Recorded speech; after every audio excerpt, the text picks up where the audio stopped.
Hello everyone, my name is Manjit Singh and I am English trainer. Guys, I am going to teach you advanced English.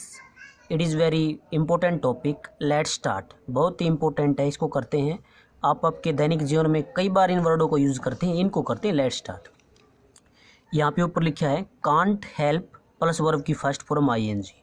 आप English newspaper के अंदर देखेंगे, आपकी book के अंदर ऐसा स्ट्रक्चर देखेंगे, कई बार आप लिटरेचर पढ़ेंगे तब देखेंगे, आपको देखने को मिलेगा। इसका मतलब क्या होता है?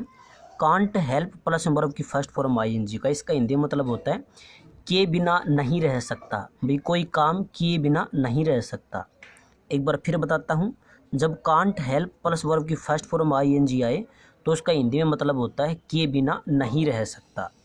स्ट्रक्चर क्या बनेगा? सबसे पहले लिखेंगे सब्जेक्ट, उसके बाद कांट हेल्प प्लस वर्ब की फर्स्ट फॉर्म ING। जब भी ये सेंस आए कि भाई ये काम किए बिना नहीं रह सकता, तो मैं कैसे लिखूंगा उसकी इंग्लिश? सबसे पहले लिखूंगा सब्जेक्ट, उसके बाद कांट हेल्प, उसके बाद वर्ब की फर्स्ट फॉर्म ING।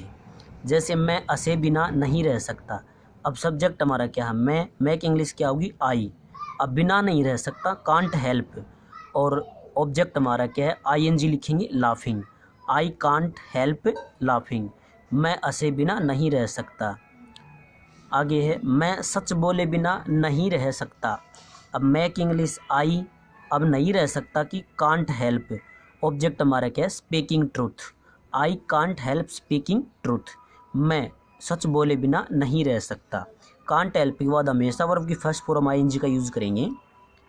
वह वहाँ जाए बगैर नहीं रह सकता। वह की English he can't help going there. वह वहाँ नहीं जाए बगैर नहीं रह सकता। He can't help going there. मैं इंग्लिश बोले बिना नहीं रह सकता। मैं की इंग्लिश आई, अब नहीं रह सकता की इंग्लिश कांट हेल्प, और ऑब्जेक्ट हमारा क्या है? इंग्लिश बोलना, speaking English. I can't help speaking English. मैं इंग्लिश बोले बिना नहीं रह सकता। हम अखबार पढ़े बिना नहीं रह सकते। हम की इंग्लिश क्या होगी? वी के आगे फिर क्या लिखेंगे? Can't help. हम नहीं रह सकते क्या किए बिना? रीडिंग न्यूज़पेपर पढ़े बिना। हम न्यूज़पेपर पढ़े बिना नहीं रह सकते। We can't help reading newspaper. आगे है वे अपना काम किए बिना नहीं रह सकते। अब वे की इंग्लिश क्या लिखेंगे? दे। अब दे कांट हेल्प, वो नहीं रह सकते क्या किए बिना? Doing their work. अपना काम किए बिना वो नहीं रह सकते। आगे वह असे बिना नहीं रह सका। अब पास्ट में ये बात, तो किसका यूज़ करूँगा? कुड का।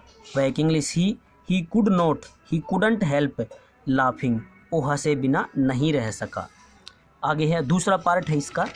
दूसरा पार्ट है हमारा, इसमें क्या है? Can't do without. ये भी इसी का पार्ट है। कांट डू विदाउट, इसका मतलब क्या होता है हिंदी में? किए बिना काम नहीं चल सकता। भाई कोई चीज़ है उसके बिना काम नहीं चल सकता। जब ऐसी सेंस आए तो हम किसका यूज़ करेंगे? कांट डू विदाउट का। स्ट्रक्चर क्या बनेगा? सबसे पहले लिखूंगा सब्जेक्ट, उसके बाद कांट डू विदाउट, और प्लस में नाउन, और ये एक्शन है तो ING में, नहीं तो क्या लिखूंगा? नाउन। जैसे मेरा पेन के बिना काम नहीं चल सकता। अब मेरे की इंग्लिश क्या बनेगी? I can't do without. काम नहीं चल सकता किसके बिना? विद ए पेन, एक पेन के बिना। I can't do without a pen. मेरा पेन के बिना काम नहीं चल सकता। आगे मेरा कंप्यूटर के बिना काम नहीं चल सकता, तो मेरा की English I can't do without. मेरा काम नहीं चल सकता किसके बिना? एक कंप्यूटर के बिना। उसका पैसे के बिना काम नहीं चल सका, पास्ट की बात है, तो he could not do without money. Could not do without money. आगे उनका पढ़ाए बिना काम नहीं चल सकता, तो उनकी इंग्लिश दे। अब उसके बाद कांट डू विदाउट, और पढ़ाना क्या होता है? Teaching. They can't do without teaching. उनका पढ़ाए बिना काम नहीं चल सकता। हमारा आवश्यक चीज़ों के बिना काम नहीं चल सकता। अब हमारे की इंग्लिश क्या होती है? वी। आगे क्या लिखें? कांट डू विदाउट, काम नहीं चल सकता किसके बिना? Essential commodities. आवश्यक चीज़ों के बिना हमारा काम नहीं चल सकता। आगे है बच्चों का किताबों के बगैर काम नहीं चल सकता। अब बच्चों की इंग्लिश क्या होगी? चिल्ड्रन। उसके बाद क्या लिखेंगे? कांट डू विदाउट, और किसके बिना? Books. Children can't do without books. बच्चों का किताबों के बगैर काम नहीं चल सकता। आगे मेरे भाई का गाड़ी के बिना काम नहीं चल सकता, तो क्या लिखेंगे? My brother can't do without A car. मेरा भाई का कार के बिना काम नहीं चल सकता। तो ये था छोटा वीडियो। जब भी ऐसी सिचुएशन आए काम नहीं चल सकता, तो किसका यूज़ करेंगे? Can't do without. उसके बाद क्या लिखेंगे? ऑब्जेक्ट। थैंक यू गाइज, ये छोटा वीडियो था। यदि अच्छा लगे तो लाइक कीजिए, सब्सक्राइब कीजिए। Thank you watching my video.